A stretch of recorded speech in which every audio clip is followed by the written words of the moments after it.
Nice speaking to you after all this time. Yeah. Yeah, I know it's good to. I mean, I've heard your voice obviously through your YouTube videos and stuff, You but stalker. I've never directly spoken to it. So Now I think everyone at some point has probably seen me doing something somewhere. But yeah, no, yeah, good to speak to you. probably, yeah. You too. Yeah. So I'll try not to take up too much of your time, mainly because I have to then type it all up afterwards. So Yeah. if we're talking for half an hour, it's going to take me forever. So Yeah, got it. but I guess to kick things off, I'm imagining have you been writing today? I have, yeah. I've been writing since about 10 o'clock till about 3 o'clock. I've done a chapter this morning and I'm now in the redrafting stages, and I've done 2 chapters so far, so I try and make use of every second I got available sometimes. And is that like is that normal for a Saturday, or is that? Yeah, it is. Yeah, I mean, on a weekday, I'll probably do 1 to 2 hours an evening. Yeah. And then on the weekend, I try and usually 10 o'clock to 3 or 4 o'clock is my writing time. So I try and reserve a bit of evening, but I have a really rubbish social life. Well, it's the curse of the writer, isn't it? So, it is, yeah. So I mean, because that's almost a full day effectively of you know it's basically a sort of a 7-hour week you've got there as well with your day job and then writing over the weekend as well. Yeah. I mean, how seriously do you take your writing? Do you kind of treat it as a second job, or? I mean, I'm not making serious income to say even class it as a job. Yeah. But I do class it as a potential, hopefully, for it to become something in the future. And I feel like I invest so much of my time into going to festivals and events that it wouldn't make sense for me to do that but not do the writing as well. So I'm a bit like, every day I can write, I feel like I'm getting better. The more reading I do. About 4 years ago, there was a time where I used to do maybe 1 hour a week. Yeah. And I always felt like I was never moving on. So it's all about just writing as much as you can. Yeah, fair enough. And so speaking of reading as well, what book are you reading at the moment, and how much does do the authors that you read, how much has that shaped your own writing? Yeah. I'm currently reading Rot and Ruin by Jonathan Mabry, I think his surname is pronounced. It's a young adult zombie novel, but what he does really cleverly is that if you take a 400-page book, there's probably only about 60 pages where it's real zombie action. Yeah. And the rest of it is really character-driven. So I like to go for books that do things a little bit differently that I can learn from. The novel I'm currently doing is slightly zombie-related, but I don't stick to one author. So when I was doing Disconnect, I read Maria B. Snyder's Inside Out, Best Readers Across the Universe, because I wanted to get an idea of how do they handle technology and romance. Yeah. When I was writing Tyler Knitbone, I read Sarwat Chadha's Ash Mystery book, because I wanted to see how does he handle humour and things like that. So I try to pick up on how they handle topics, but I don't stick to one author. I'm going to be starting a first-person novel in May, so I'm going to start looking around to see what authors interest me. So I just say, the more reading you do, and the more broad you make it, it's like there are some people who say they really love Terry Pratchett. Yeah. And they want to write like Terry Pratchett, but it's so clever how he does it. Yeah. You kind of you try and do it, but you can't really pull it off. You might laugh at a joke you've written, and someone goes, "That's a really rubbish joke. That doesn't work." Yeah. But the more reading you do, the more broad you can become. No, that's true. And I mean, so for example, you're saying you think you're going to work on this first person thing. So do you then pick out the books that you're going to read based on the fact that you know they're written in first person as well, so you can learn from that? Or yeah, exactly. Yeah. I mean, what I tend to do is when it gets to April time, I'm going to look at all the books that have just been released in the last couple of months. So I'm going to go for books that have just come out, because that gives you an indication for what the market or publishers are going for. Yeah. Some people tend to go, "Oh, I love this book that was written 10 years ago," and I go, "Yeah, but the way the language and the way things were written in it doesn't really apply now, maybe." So I'll look at what's just come out. I'll pick maybe 6 or 7 books off Amazon, and I'll just read through the previews of them. And once I feel like the voice is quite similar to how I would write, I then purchase and give them a good read, because it's very difficult to write or imitate someone else's writing when it's not your own voice. So, Yeah. and also the subject matter. So I'm going to be going for, a lot of first-person books are all about bullying or romance or emotions, or you're falling out with your mother or your girlfriend or your boyfriend or something. Yeah. So what I'm looking for is going to be a little bit difficult, I think, for my subject matter, but I'll have a good look. Cool. And speaking of reading, so do you prefer to read physical books, or do you prefer ebooks? A bit of both. When it comes to researching, I like to do ebooks because I feel like you can flick through really quickly. But then when I then find a book I really like, then I like to have a physical book. Yeah. Because when you're at your computer and you're typing away, sometimes you might just want to take a break, or just say, I want to remind myself about how that author tackled this emotional issue. And when you got the book next to you, you can flick to that page.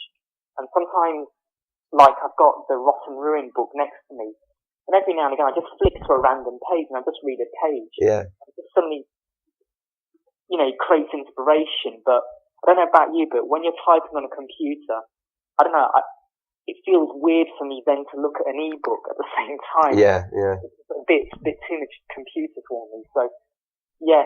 And I That's still love paperbacks and the smell of paper. Yeah. Well, who doesn't? Yeah. That was actually one of the things I was going to ask. So, because you usually write at a computer, do you ever find that kind of handwriting bits here and there also helps? I mean, and do you keep a notebook, or? I don't keep a notebook handy. I do a lot of scribbling on paper. Now and again, I might have an idea and I'll just quickly dictate it to myself on the phone, and I'll listen back to it later. But I don't do handwriting. Main reason is I tried that once, and then I got a bit annoyed when I was trying to then rewrite it back onto the computer, and I felt like what ended up happening is you write it down, and then as you're retyping it, you sometimes redraft it as you retype it. Yeah. And I've moved into this philosophy where I just write the first draft, don't care how rubbish it is, and I wait until I'm redrafting it when I really start to hone it and make it better. But yeah. That's interesting, because it's almost like how Jack Kerouac used to write, except he didn't really redraft it. He just wrote and then left it. Yeah.